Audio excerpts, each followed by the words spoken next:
자, 그 다음에 미국 한번 볼게요. 미국은 워낙 못 땅덩이가 넓죠. 이 끝에서 끝까지 비행기 타고 가면 6시간 걸리는데, 우리가 태국 가는 거, 싱가포르까지는 아니더라도 상당히 멀리 가는 정도의, 그죠? 대륙 횡단이죠. 그죠?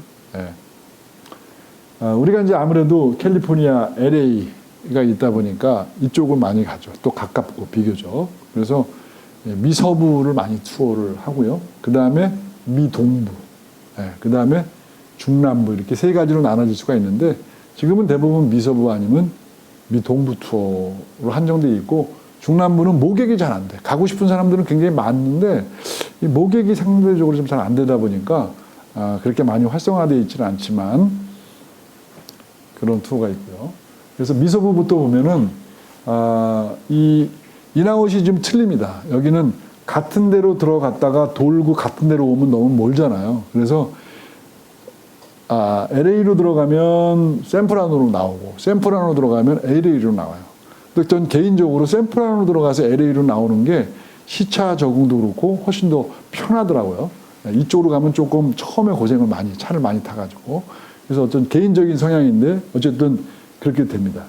그래서 LA로 들어가서 LA 보고 그 다음에 바우스토를 경유해가지고 라플린, 그랜드 캐년, 그 다음에 브라이스 캐년, 자이언트 캐년, 라스베가스 보는 거죠. 라스베가스 보고 그 다음에 요세미티 국립공원과 샌프란을 보고 이제 아웃하는 한 10일짜리 일정. 또 거꾸로 해도 마찬가지고요. 예. 근데 이제 시차가 우리나라하고 완전히 반대잖아요. 유럽은 8시간 정도 되니까 오후 늦은 시간이 되면 이제 피곤해져요.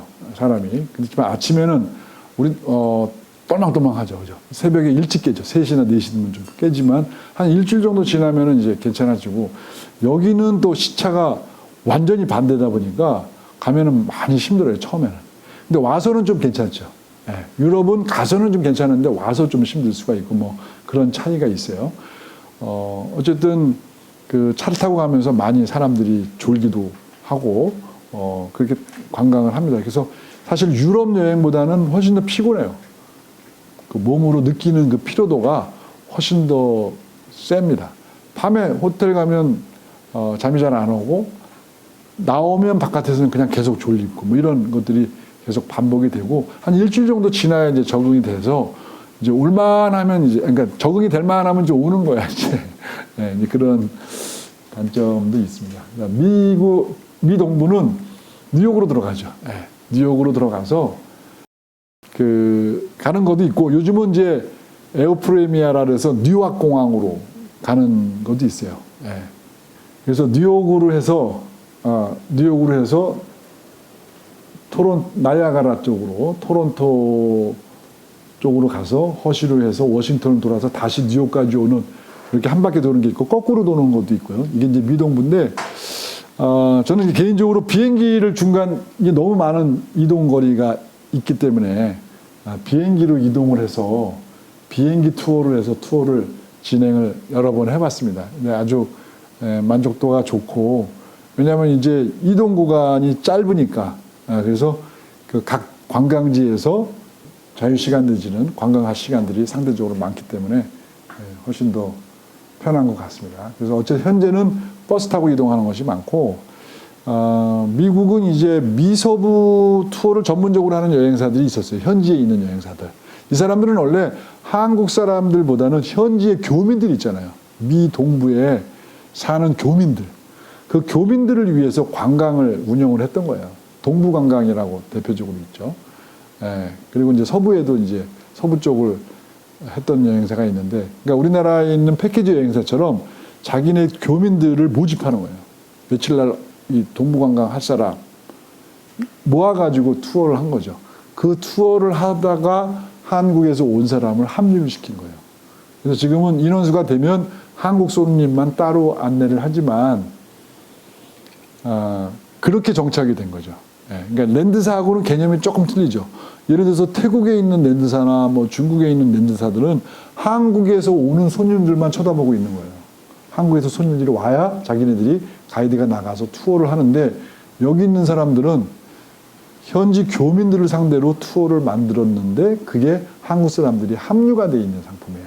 그러다 보니까 뭐 우리가 갑을이라는 건 별로 없지만 사실은 여행사가 갑이고 랜드사가 을이라고 볼 수 있거든요. 근데 여기는 조금 틀립니다. 여기는 누가 갑이라고 볼 수 없고 오히려 이쪽 사람들이 더 갑이라고 볼 수 있고 여기 시민권자들이죠. 우리가 동남아나 다른 나라에 가면 뭐 우리가 이태리 가서 한국 사람 만나면 그게 한국 사람이에요. 그 가이드는. 그죠? 언젠가는 한국으로 다시 돌아올 사람, 지금 뭐 유학생으로 가 있거나 뭐 이런 케이스들인데 여기 있는 사람들은 시민권자들이에요. 다 아메리칸이야, 자기네들이. 예? 시민권자들 아니면 가이드도 할 수 없고 거기서 여행사를 할 수도 없어요. 물론 불법으로 하는 경우도 간혹 있습니다만은 그래서 여기는 자부심들이 굉장히 아메리칸 드림을 이룬 사람들이야, 자기네들은. 그죠? 예, 그래서 뭐 그 컨트롤하기가 쉽지가 않아요, 여행사에서. 여기는 그 마음대로 컨트롤하기가 어렵다. 그러다 보니까 어떤 폐해가 있냐면 옛날 방식이 그대로 남아 있어요. 옛날 방식이 아직도 옵션이 많아. 그리고 쇼핑은 많지 않아요. 원래 미국은 어디 가나 쇼핑은 많지 않고 과거에 뭐 비타민 정도만 팔았는데 옵션이 많아. 옵션이 비싸. 뭐 헬기 이러면 뭐 금액이 뭐 150불, 200불 이렇게 넘어가는 그런 옵션들이 많아요. 나야가라 폭포 가가지고 그 유람선 타는 것도 그렇고 금액 자체가 상당히 이게 좀 비쌉니다. 예. 그래서 그런 그 옵션을 위주로 이제 투어가 정착되다 보니까 아직도 이제 옵션 투어를 많이 해서 뭐가 비싸? 옵션 하나에 뭐 230불 뭐 이러면 여러분들 생각해도 30만 원 막 40만 원 이러면 막 그렇잖아요. 사실은 지갑에 돈 꺼내기가. 예. 그래서 그거를 손님들한테 어떻게 잘 얘기를 하냐면은 실질적으로 미국에 가가지고 이 편하게 볼 수 있는 것들은 대부분 옵션으로 빠져 있다. 헬기나 유람선이나 뭐 이런 어떤 스피드보트 이런 것들은 그런 것들은 단가는 좀 비싸지만 그만큼 최신 기기로 다 운영이 되고 위험 부담 없이 운영이 되기 때문에 가서 꼭 한번 해보시라 이렇게 얘기를 하고요. 그 다음에 버스 자체가 일단 56인승이야. 뭐 유럽이나 다른 데 가면 다 45인승이잖아요. 우리나라도 그렇고. 버스가 그 우리나라랑 비슷해, 사이즈가. 근데 여기는 56인승이야. 끝이 안 보일 것 같아, 버스에 타면은. 아주 끝까지 56인승으로 큰 버스로 해가지고 거기에 꽉꽉 채워서 다닙니다. 거의. 인원이 좀 작으면 30명이야. 작으면 30명이고 보통 뭐 한 50명씩 이렇게 투어를 하거든요.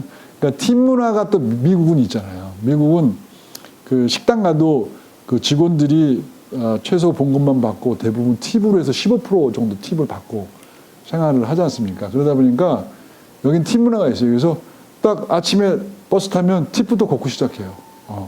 그래서 이제 뭐 매일매일 걷기가 그러니까 그 한꺼번에 걷는 케이스들도 요즘은 많지만 어쨌든 팁, 그 다음에 옵션 이것들이 굉장히 많은 지역이다. 나 그런 거 안 할 거야. 그러면 안 할 거야는 안 되고 그 돈을 사전에 다 내고 가는 거나 마찬가지예요.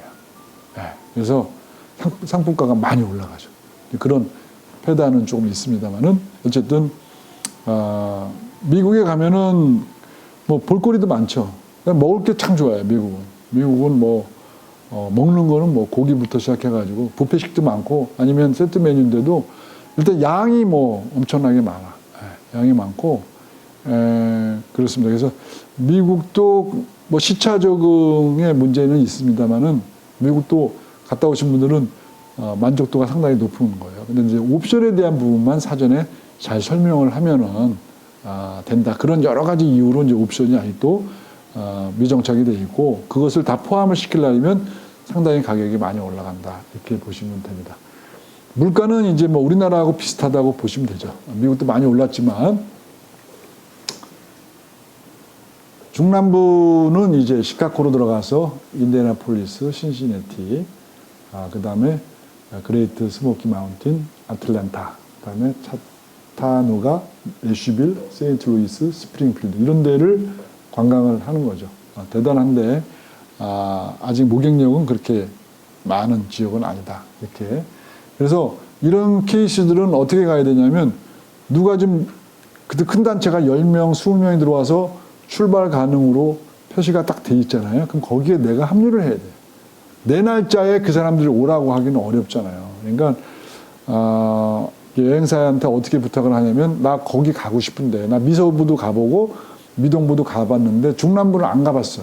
중남부를 가고 싶은데 출발 가능한 뭐 언제 가고 싶다 그러면은 손님들한테 여기는 모객이 다른 데보다는 찾는 수요가 많지 않아서 우리 그 고객님 시간에 맞출 수가 없고 그 출발하는 상품에 고객님의 시간을 맞춰서 가셔야 됩니다. 이렇게 안내하시면 될 것 같아요.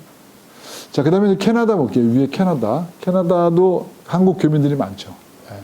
그래서 미국하고는 조금 틀려요. 시민권자들이 많은데 미국보다는 그래도 늦게 간 사람들이야. 나중에 간 사람들이 많아요. 캐나다는. 미국은 아주 오래전부터 갔죠. 뭐 70년대 이렇게 가서 나성에 가면 뭐 편지를 띄우세요 뭐 이런 우리 노래 나오잖아요. 그러니까 오래전부터 거기 정착한 사람들이 지금 이제 뭐 80 이렇게 넘어가는 분들도 많고, 그죠?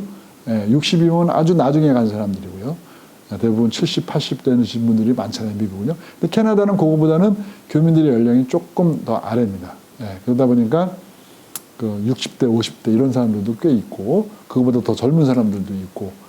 그러니까 과거에 그 유학생활, 그러니까 지금 한 60 정도 되신 분들, 50, 60 정도 되신 분들이 외국에 유학을 가야 되는데 대학은 한국에서 못 갈 때 이쪽으로 가시는 경우들도 많았어요. 예, 그래서 그때부터 정착해서 생활하시는 분들도 많고, 그래서 밴쿠버에도 많고, 예, 토론토에도 많이 살고 있습니다.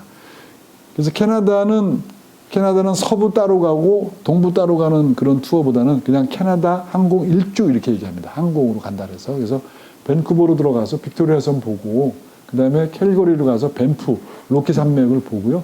그 다음에 토론토로 가서 토론토 나야가라 폭포를 보고, 뭐 퀘벡이나 몬트리올이나 퀘벡까지 가는 경우도 있죠. 예, 요거는 이제 그 단풍 보러 갈 때는 여기까지 올라가는 경우도 있고, 그래서 이 퀘벡까지는 안 가더라도 몬트리올까지 보고 다시 밴쿠버를 경유해서 한국으로 오거나, 요즘은 이제 토론토에서 직항으로 오는 경우도 있죠. 이 뉴욕하고 토론토는 14시간 이렇게 걸리지 않습니까? 예. 그래서 이쪽이 이제 제일 긴 거죠.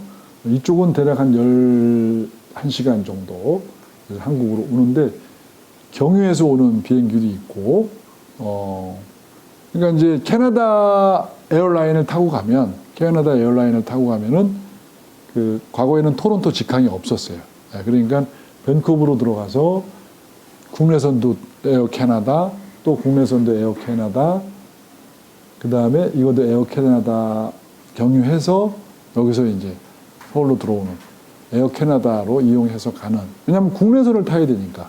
한국으로 얘기하면 대한항공 타고 들어와서 제주도 국내선 타고 갔다 오면 이 국내선이 좀 애드온 구간이라 그러잖아요. 추가되는 구간. 이 구간이 저렴하게 발권을 할 수가 있어요.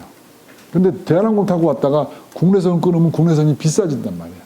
그러다 보니까 이 애드온 구간 때문에 가급적이면 에어 캐나다로 가게 된 거예요. 지금도 이제 에어 캐나다가 훨씬 더 싸죠. 안 그러면 대한항공으로 밴쿠버 들어가서 요거는 에어 캐나다 현지 비행기를 타고 여기서 나올 때 다시 대한항공으로 타고 나오고, 이렇게 되면 금액은 조금 더 올라갈 수밖에 없는 거죠. 그래서 에어 캐나다